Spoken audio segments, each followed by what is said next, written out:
siap memuji menyembah Tuhan bersama, amin. Mari buka hati kita bersama-sama. Sebab kita punya Allah yang setia, Yesus Kristus namanya. Kami datang memuji menyembah-Mu Tuhan. Layakkan setiap kami. Bapa, Kau setia. Bapa, Kau mulia. Tenanglah jiwaku, aman bersamamu. Lebih dari harta, Kaulah segalanya. Tenanglah jiwaku dalam hadirat-Mu. Kau tunjukkan kasih setiamu. Kau menyediakan yang ku perlu. Kau setia, Kau mulia, dulu, sekarang, dan selamanya. Kau tunjukkan kasih setiamu. Kau menyediakan yang ku perlu. Kau setia, Kau mulia, Bapa, Kau setia.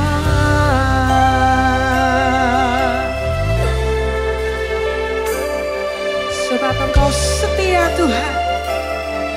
Mari sama-sama pujikan. Lebih dari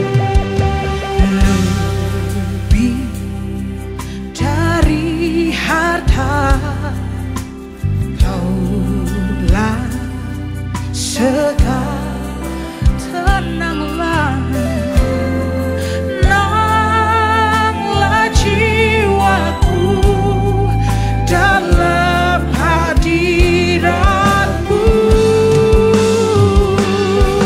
Kau tunjukkan kasih setiamu. Kau menyediakan yang ku.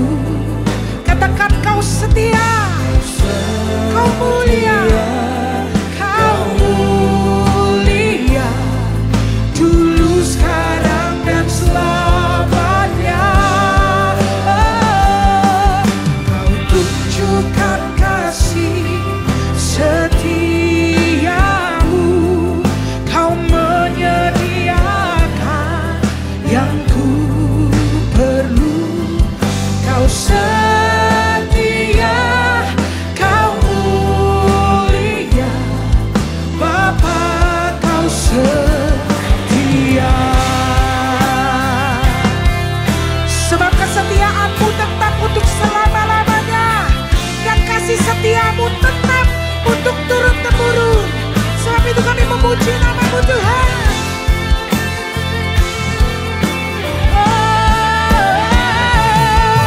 Kau tunjukkan kasih setiamu.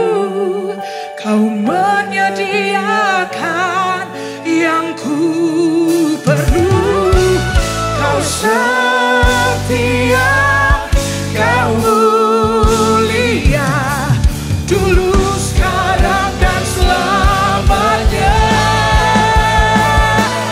Kau tunjukkan kasih setiamu. Kau menyediakan yang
saja satu-satunya Allah yang setia, Allah yang menjamin kehidupan kami. Terima kasih Tuhan, oh. Kau tunjukkan kasih setiamu, Kau menyediakan yang ku perlu. Kau setia, Kau mulia, dulu, sekarang, dan selamanya. Kau tunjukkan kasih setiamu, Kau menyediakan yang ku perlu. Kau setia, Kau mulia, Bapa, Kau setia, Kau mulia, Kau setia, Kau mulia. Serukan Bapa, Bapa, Kau setia.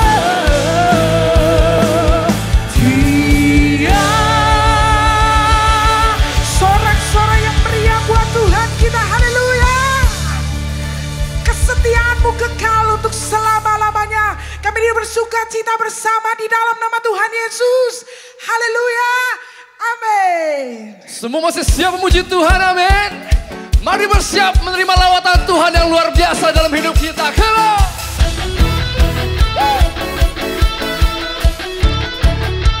Bersorak bagi nama Tuhan. Sama-sama nyatakan. Bila Roh-Mu bekerja, amin. Tiada yang dapat hentikan. Ada lawatan besar, amin. Ada lawatan besar, membakar hati yang menyembah. Kami siap, nyatakanlah, come on. Bubu dahsyat kuasa-Mu tak pernah berubah. Kau yang terhebat takkan terkalahkan. Bubu dahsyat lawatan-Mu tercurah atasku. Kau yang terhebat takkan terkalahkan. Semua bisa lebih semangat lagi, amin. Come on. Roh-Mu bekerja. Bila Roh-Mu bekerja, tiada yang dapat hentikan Tuhan. Tiada yang dapat hentikan. Ada lawatan besar, amin. Membakar hati yang menyembah. Kami siap, nyatakanlah, kemudian isi. Bubu dahsyat kuasa-Mu tak pernah berubah. Kau yang terhebat takkan terkalahkan. Bubu dahsyat lawatan-Mu tercurah atasku. Kau yang terhebat takkan terkalahkan. Come on, let's clap our hands for Jesus, our mighty Jesus, the name above all name, the Lord above all Lord.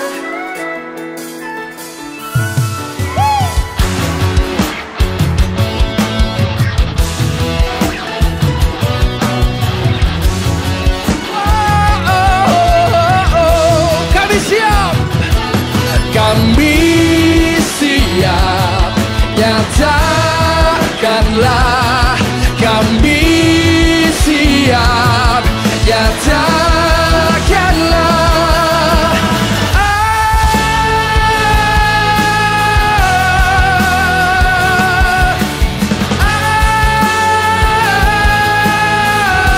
Come on, Edisi, jump.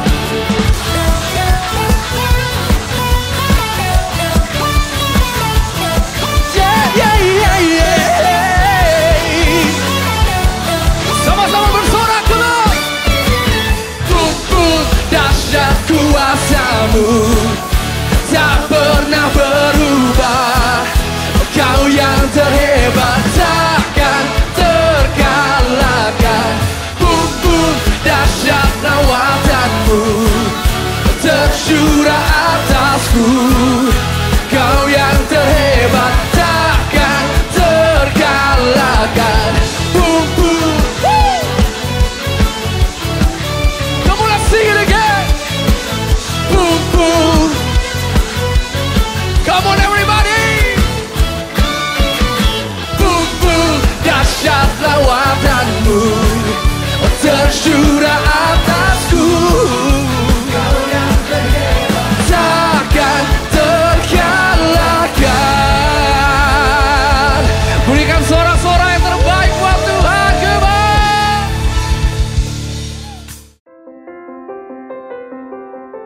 Shalom, senang bisa berjumpa saudara hari ini. Dan berikut NDC News.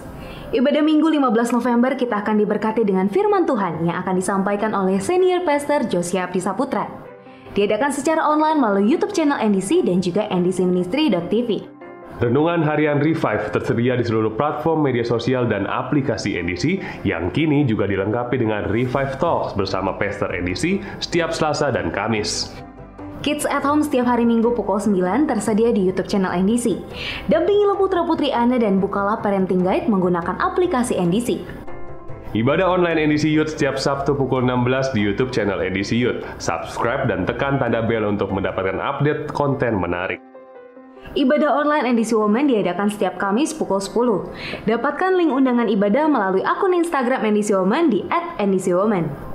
Ikuti Encounter Night bersama Pastor Josia Abdi Saputra setiap Rabu pukul 19.30 melalui YouTube channel NDC atau ndcministry.tv. Silahkan subscribe untuk mendapatkan notifikasi kegiatan NDC yang terbaru. Bagi saudara yang baru bergabung bersama kami dan ingin memiliki komunitas rohani atau KOR, silahkan mendaftar melalui aplikasi NDC. Kami akan mengarahkan saudara bergabung ke dalam keluarga rohani untuk saling mendukung dan mendoakan. Pertemuan KOR dilakukan secara online. Puji Tuhan telah dibaptis sepanjang tahun ini sebanyak 171 jiwa. Baptisan air dilakukan dengan tetap menerapkan protokol kesehatan. Tetap setia, bertumbuh dan berbuah di dalam Kristus.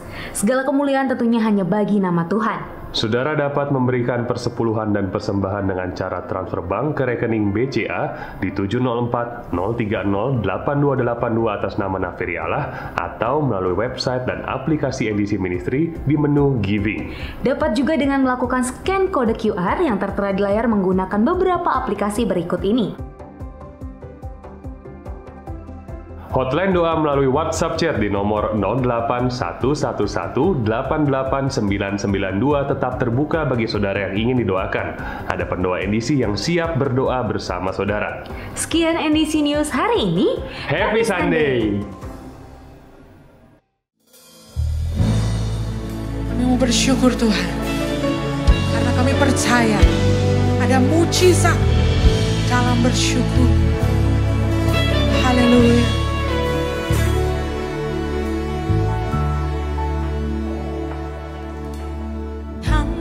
Tuhan tak kurang panjang untuk selalu menolong hidupku. Telinganya tak kurang tajam untuk mendengar seruan hatiku. Ada mujizat dalam bersyukur.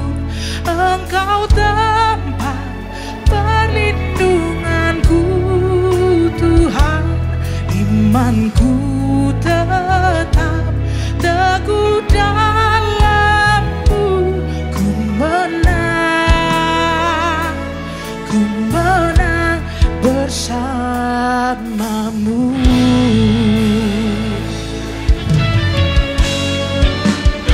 Kami menang bersama-Mu.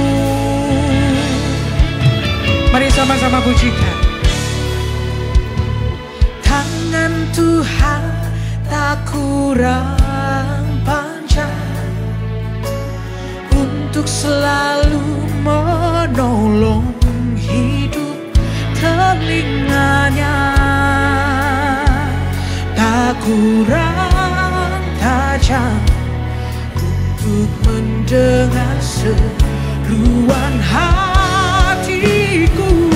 Ada mujizat dalam bersyukur, Engkau tempat perlindunganku Tuhan. Imanku tetap teguh dalam-Mu, ku menang bersama-Mu.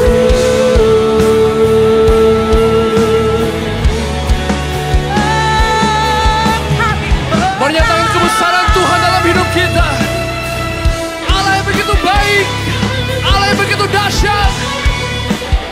Sama-sama sorakan.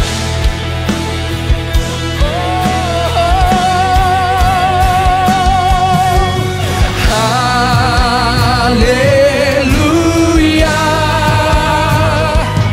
haleluya, haleluya,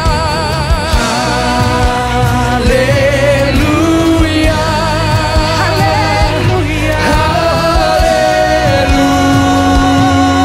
haleluya,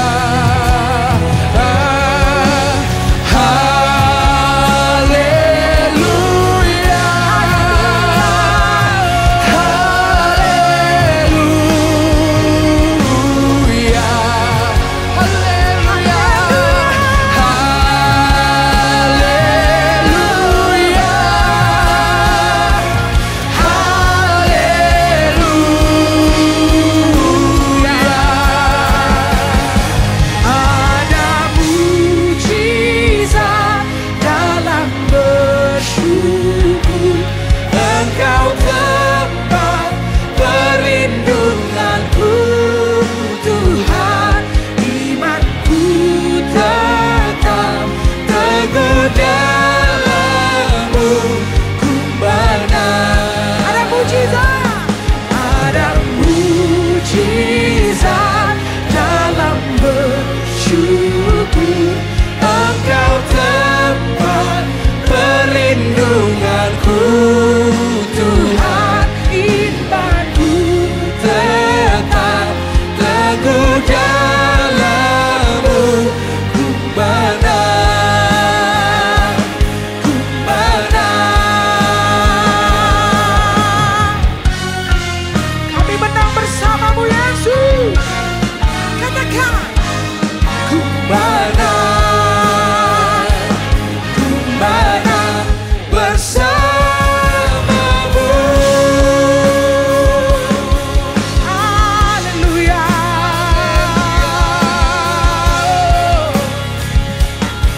Mari bersyukur Bapak Ibu Saudaraku. Ada mujizat dalam bersyukur. Ada kekuatan yang baru, ada sukacita, damai sejahtera dicurahkan bagi setiap kita. Kami bersyukur Yesus. Haleluya.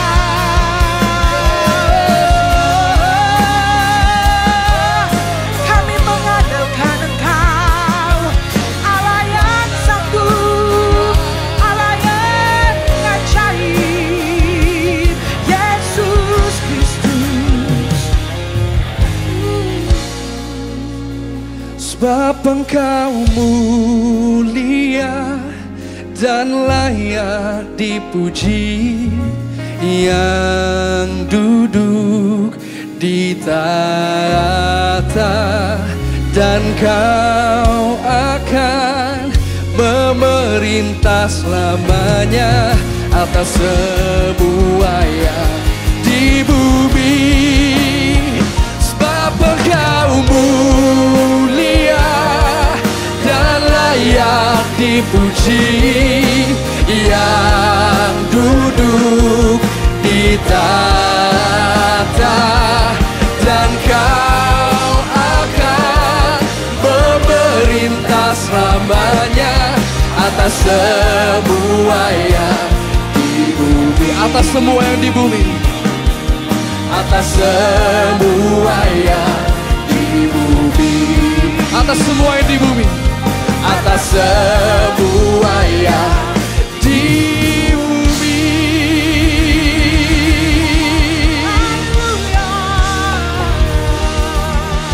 Haleluya, haleluya. Puji Tuhan. Mari kita berdoa bersama-sama untuk menyambut firman Tuhan pada hari ini.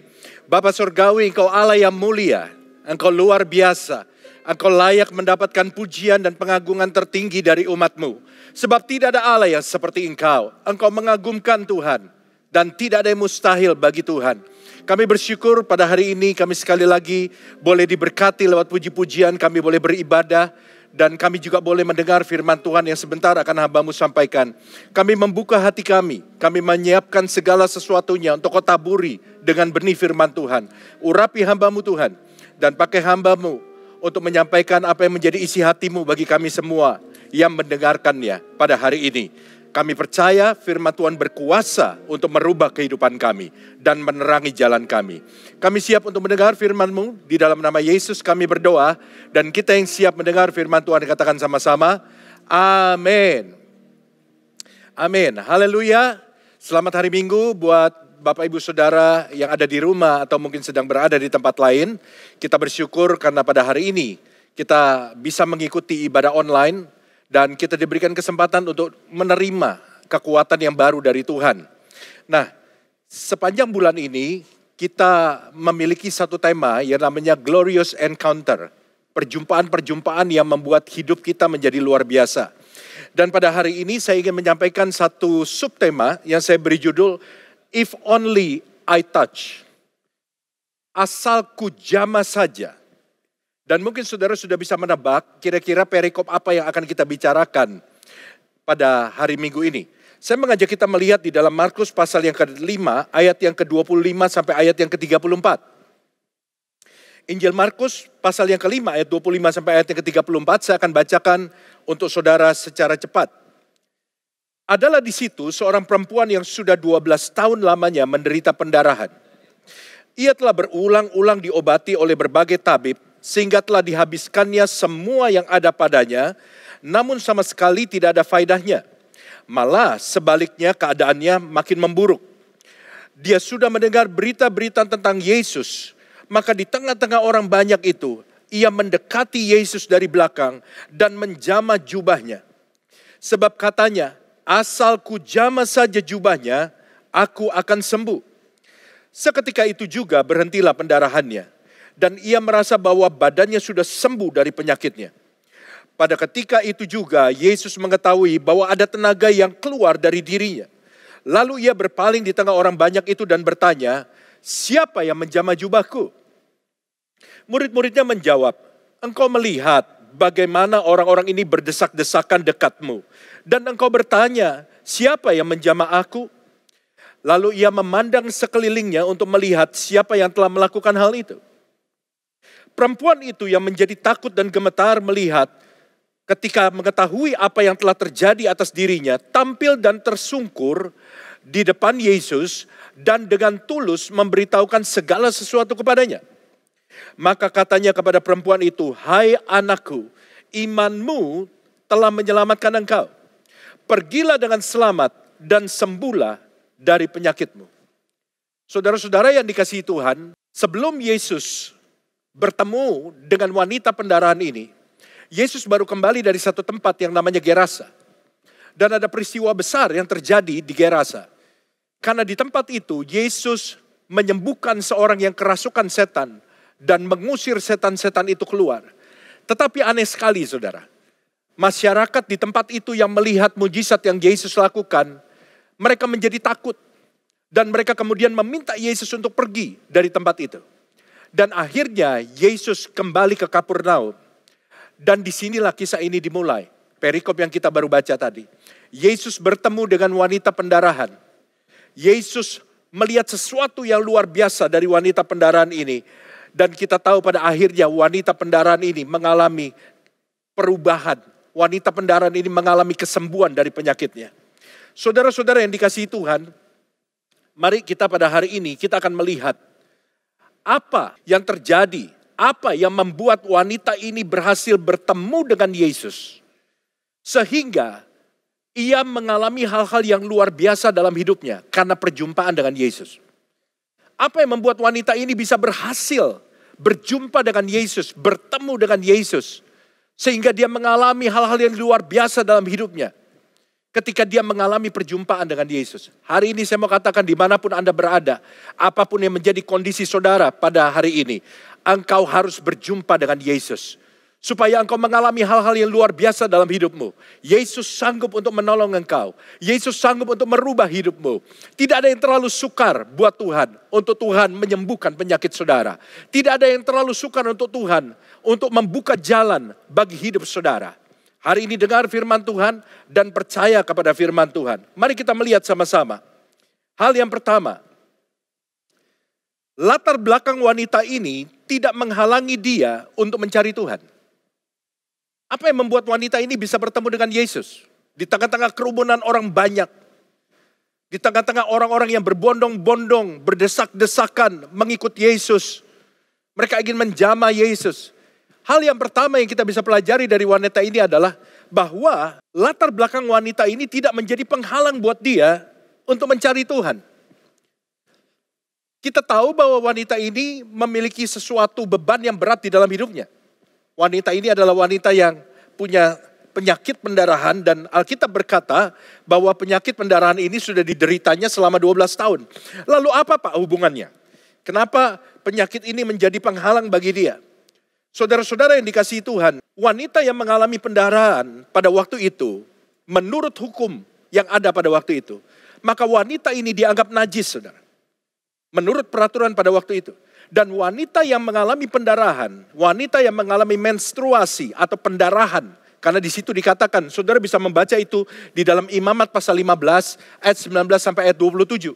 Dikatakan bukan hanya orang-orang yang sedang mengalami menstruasi, tetapi orang-orang yang mengalami pendarahan, mengeluarkan darah dalam waktu yang cukup panjang.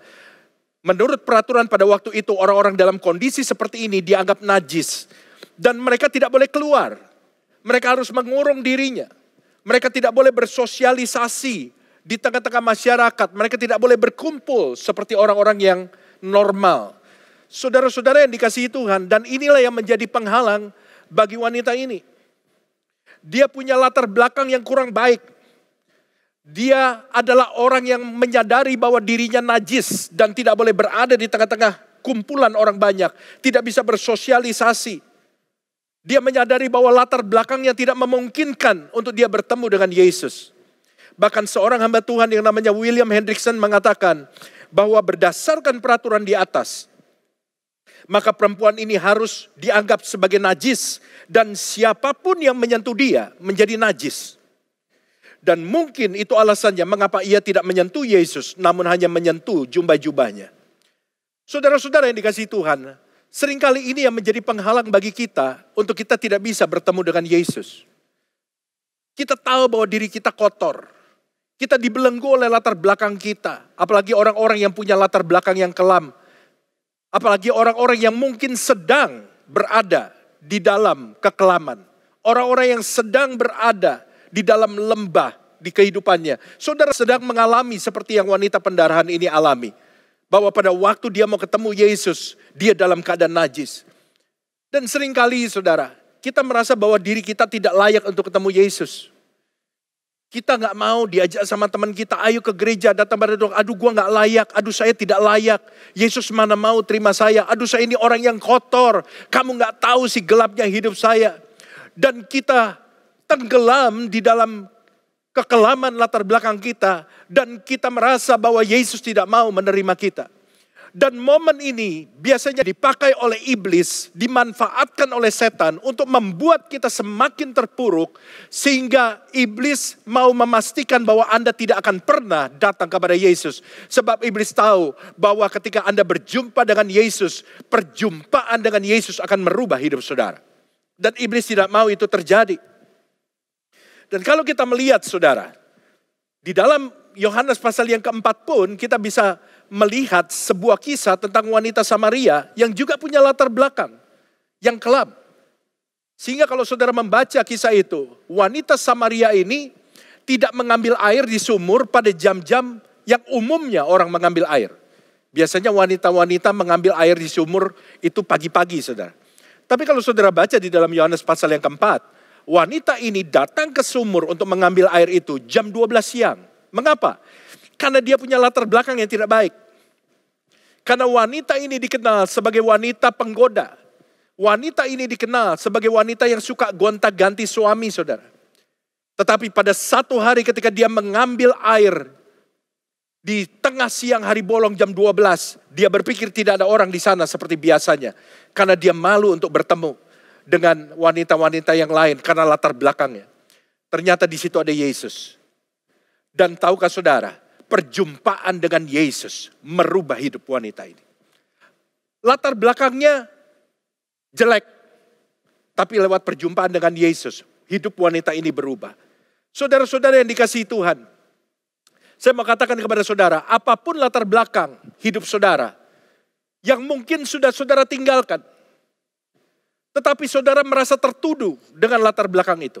Saudara masih merasa dituduh oleh latar belakang saudara yang jelek. Saudara takut ketemu dengan Yesus. Kenapa? Saudara berpikir bahwa Yesus yang mau terima saudara. Saya mau katakan kepada saudara, kalau wanita pendarahan yang dianggap najis, dan semua orang tahu dia najis, itu saja diterima oleh Tuhan.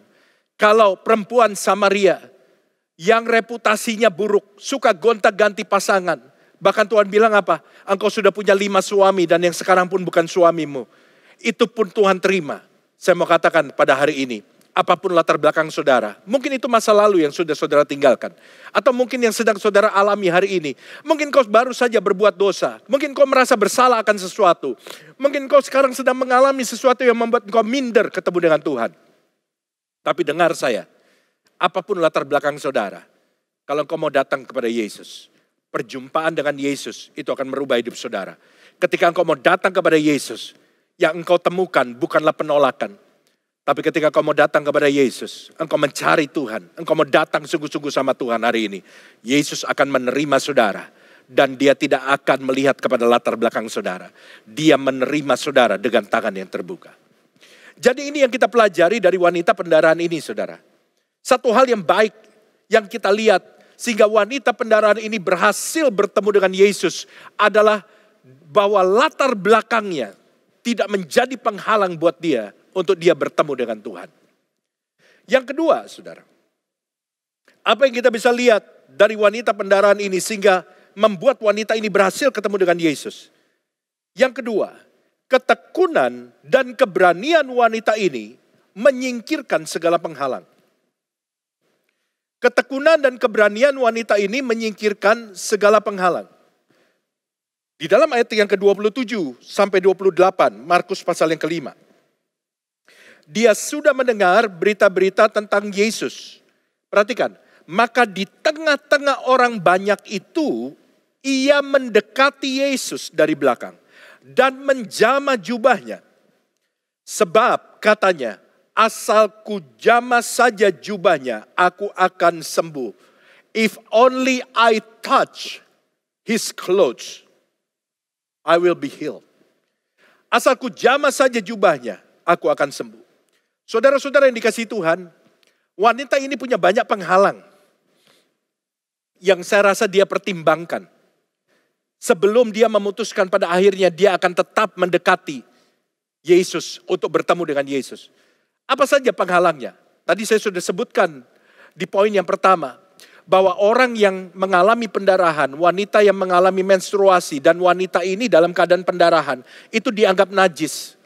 Ada konsekuensi sosial, saudara, yang harus diterima oleh wanita ini ketika dia ketahuan dia berada di tengah-tengah masyarakat, sesuatu yang tidak boleh dia lakukan.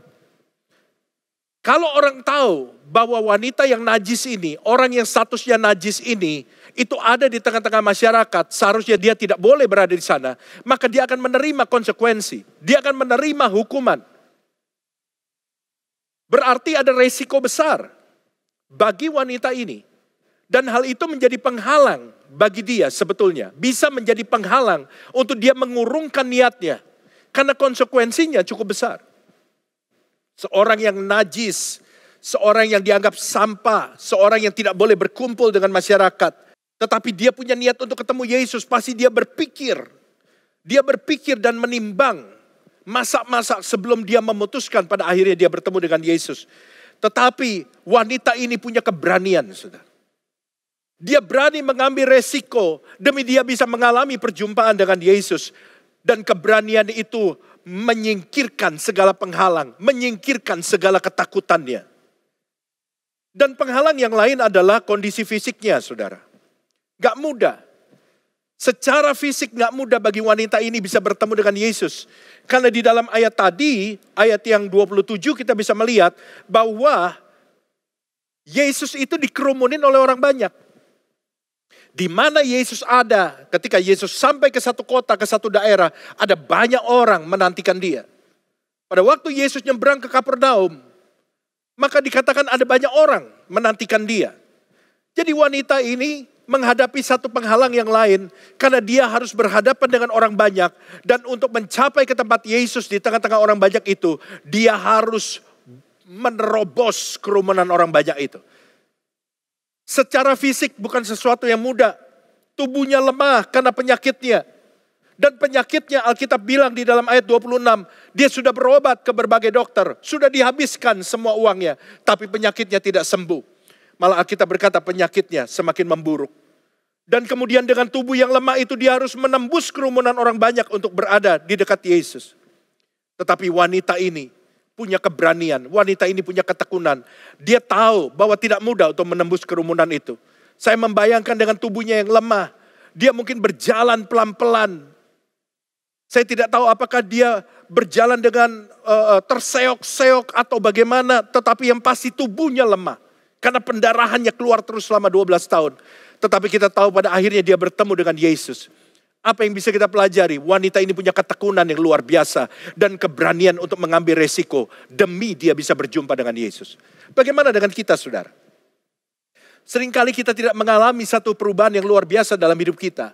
Kita tidak mengalami perjumpaan dengan Yesus. Bukan karena Yesus tidak mau dijumpai. Tetapi karena kita kurang tekun di dalam mencari Tuhan. Kita tidak punya daya tahan seperti wanita ini. Yang dengan tekun menerobos sedikit demi sedikit kerumunan orang banyak itu. Kita seringkali tidak mempunyai ketekunan untuk menerobos penghalang-penghalang dalam hidup kita. Untuk kita bisa berjumpa dengan Yesus. Sehingga akhirnya kita tidak mengalami mujizat dalam hidup kita. Akhirnya kita tidak mengalami terobosan dalam hidup kita. Seperti yang dialami oleh wanita pendarahan ini. Seringkali kita gampang menyerah, saudara. Karena itu kita tidak pernah mengalami sesuatu yang luar biasa di dalam hidup kita. Saudara-saudara, saya teringat pada waktu NDC pernah mengisi sebuah acara di radio. Dan pada waktu itu kita membuka call center untuk mendoakan orang-orang yang butuh didoakan. Dan saya ingat pada waktu itu, saudara, saya menerima sebuah telepon. Ada seorang gadis remaja mencari rekan saya. Sama-sama hamba Tuhan di NDC. Dan saya bilang, hari ini dia sedang gak masuk. Tapi apa yang saya bisa bantu kamu? Oh ya Pak, katanya. Tolong bantu doakan saya saja, katanya. Supaya saya tetap kuat dan tidak menyerah. Dia tidak menceritakan apa masalahnya. Oh ya, waktu itu saya doakan dan kemudian keesokan harinya saya bilang sama rekan hamba Tuhan saya itu. Pak, kemarin ada yang nyari, namanya si ini nyari Bapak. Tapi Bapak kan lagi gak masuk. Oh ya, dia memang sedang saya layani. Wah, pergumulannya berat. Kenapa Pak? Saya bilang. Jadi anak gadis remaja ini masih muda, umurnya belasan tahun. Dan baru bertobat. Dan dia tadinya bukan agama Kristen, saudara. Dan ayahnya adalah seorang pemimpin agama yang cukup berpengaruh di daerahnya. Sehingga ketika anak ini satu kali diajak sama temannya pergi ke KKR. Dan di situ dia dijamah Tuhan, dia mengalami hidup yang baru, dia bertobat. Dia memutuskan untuk setiap minggu dia akan pergi ke gereja. Walaupun dia tahu itu satu hal yang sulit. Dan setiap hari dia mulai baca Alkitab dan mulai berdoa. Nah, satu kali ketika dia mau pergi ke gereja, setiap kali dia mau pergi ke gereja, ayahnya itu selalu melarang dia. Dan seringkali ayahnya berlaku kasar, dipukul, diceritakan di situ, seringkali dipukul pakai besi, saudara. Dilempar pakai bangku, pokoknya anak ini dianiaya. Karena apa? Karena ini merupakan aib berat. Anak ini pergi ke gereja. Tapi anak itu tetap bertahan. Kalau memungkinkan dia tetap pergi. Kalau enggak dia di rumah. Tapi setiap minggu dia mau pergi ke gereja. Sampai satu kali ketika satu hari minggu dia mau pergi ke gereja. Ayahnya begitu marah sama dia. Kamu masih mau ke gereja? Udah dibilangin gak boleh masih mau ke gereja. Akhirnya anak ini dijambak. Saking marahnya kemudian kepalanya dijedukin ke tembok dan anak itu mati. Dari mana kita tahu cerita ini? Karena beberapa waktu kemudian setelah saya beritahu kepada rekan saya, ada yang telepon cari dia. Ada seseorang yang menelpon rekan saya ini dan itu adalah kakak dari anak itu. Kakaknya ini menelpon dan bercerita bahwa dia menemukan buku harian dari adiknya. Setelah adiknya meninggal dan dia membaca buku harian itu. Di situ dicatat pengalaman-pengalaman pertobatan adiknya. Dan di situ ada nama hamba Tuhan yang melayani dia, rekan saya itu. Dan ada nomor teleponnya sehingga kakaknya ini kemudian memutuskan untuk menelpon rekan saya itu untuk memberitahukan peristiwa ini. Saudara-saudara yang dikasihi Tuhan, anak ini baru bertobat. Anak ini menemui penghalang yang begitu besar untuk dia bisa mencari Tuhan. Tetapi dari kisah ini kita melihat bahwa anak ini punya keberanian. Dia punya kerinduan. Dia punya ketekunan untuk mencari Tuhan. Untuk berjumpa dengan Tuhan. Sehingga keberanian dan ketekunannya itu menyingkirkan segala penghalang. Menyingkirkan segala ketakutannya. Untuk dia bisa bertemu dengan Yesus. Bagaimana dengan kita saudara? Hari ini sudahkah saudara mau menyerah? Pak, saya sudah berdoa. Saya sudah berpuasa, sudah seminggu, 2 minggu. Baru seminggu, 2 minggu. Apakah saudara sudah mau menyerah? Miliki ketekunan dan keberanian. Yang dimiliki oleh wanita pendarahan ini. Miliki ketekunan dan keberanian yang dimiliki oleh gadis remaja yang saya ceritakan kepada saudara. Saya percaya bahwa untuk kita bisa berjumpa dengan Yesus, kita memerlukan ketekunan. Kita memerlukan keberanian. Wanita pendarahan ini bisa berjumpa dengan Yesus. Karena dia memiliki ketekunan dan keberanian. Amsal 8 ayat 17 mengatakan demikian. Aku mengasihi orang yang mengasihi aku. Dan orang yang tekun mencari aku akan mendapatkan daku. Hari ini kalau saudara tekun mencari Tuhan, saya mau katakan engkau akan mendapatkan Tuhan. Yang ketiga yang terakhir. Hal yang ketiga yang kita bisa lihat dari wanita ini adalah iman wanita ini menarik perhatian Yesus. Yesus hanya menyebut nama wanita ini.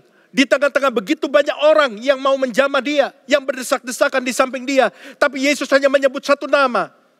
Yesus hanya merasakan satu orang yang membuat kuasanya keluar. Dan itu adalah wanita itu.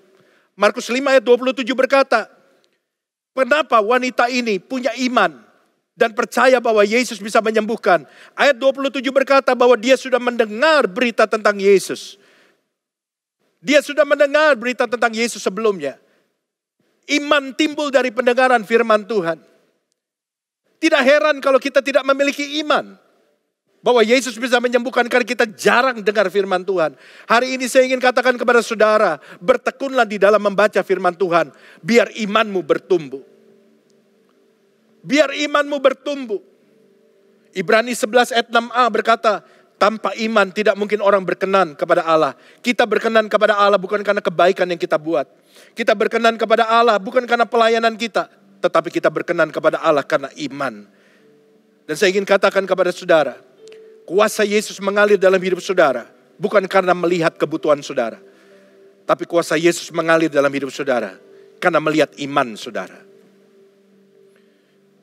Banyak orang dalam kerumunan itu. Tetapi hanya satu iman yang Yesus lihat. Yang ada di wanita pendarahan ini. Dia datang dengan iman. Banyak orang seringkali mengikuti ibadah di gereja. Dengar khotbah yang sama. Menyanyi pujian yang sama. Mendengar doa yang sama. Mendengar firman Tuhan yang sama. Tapi ketika mereka pulang.